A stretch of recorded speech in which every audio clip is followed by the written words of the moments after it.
Pac-Man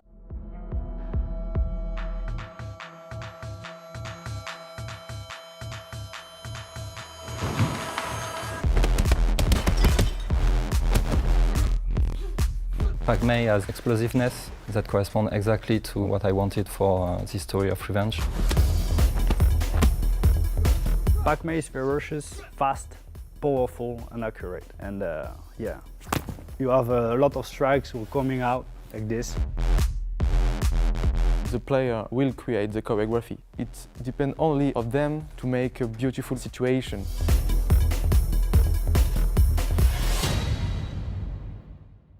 When I was 14, I went to China with my father, get back in France and start learning Chinese in school. So I find some master in France, but I didn't find the right master and the right style for me in France. So I went to China and I find Pac-Man in Foshan and I start learning with this clan. The right master is Lao Wei-san. I wanted to be better and start to be one of the best. One day I became master myself. Most of Kung Fu we see, it is like what Jet Li is doing, it's like opera Kung Fu. No one fight like this in real life. It's amazing, but this is not authentic, and I was searching for something real. So the idea was to have the best of both worlds, credibility, the expertise of Benjamin in terms of movement, in terms of real combat, and on our side, our knowledge about combat design. For me, it was natural to integrate Benjamin's Pac-Man into our game, to use his moves as an inspiration for our main character's animation.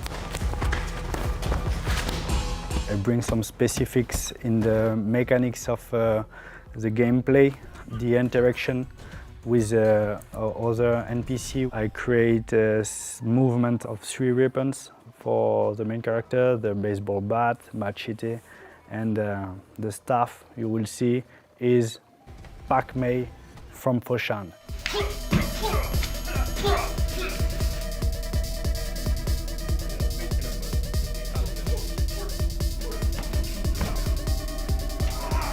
I really wanted to have something very immersive, really cool on the screen, but there is also sometimes game design things that don't fit with this. Should I do the thing that will be better for the game design or the thing that will be better for the stuff on the screen or for the feeling in the game? Basically, we take the data from the capture and we post-animate it. So we shape it to respect the animation direction and the style. For instance, we have to add real impacts. We better synchronized action, we add camera movements, we add camera shakes, we add viscerality. The player must be amazed on each finishing move he performs.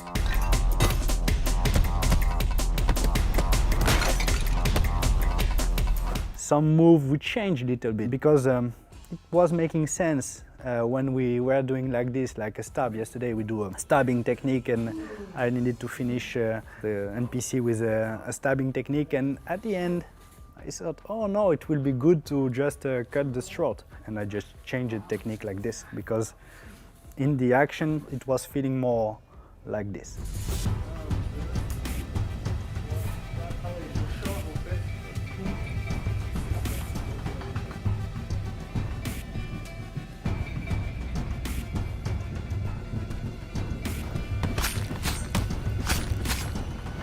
I wanted to share with them not just the technique but also the cultural side. It's important for us to be respectful of the Chinese culture and to also show to the player little details for Benjamin or also for me are important in the life of a Kung Fu master or Kung Fu student. After we have this picture of what Kung Fu really is, well, we just go deeper and deeper about this. Jordan say, okay, what about this Wuguan? Is it feng shui good?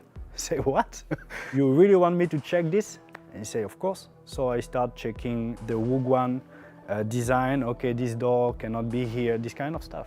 This is great that they go deeper like this. In our game, we don't want to depict the main character as invincible. We want the player to have pressure, to be surrounded by multiple enemies. Any mistakes of the player can be deadly. And I came with one idea, 2 ideas, 3 ideas. Say, okay, this one is the greatest one, this is what we want, and we just move forward like this all the time.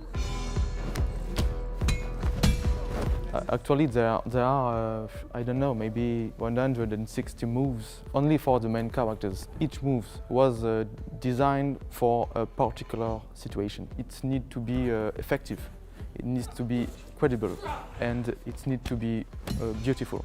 The player can, I don't know, just rushing and evade, but he can also kill all of them with style. That idea is the art of Sifu.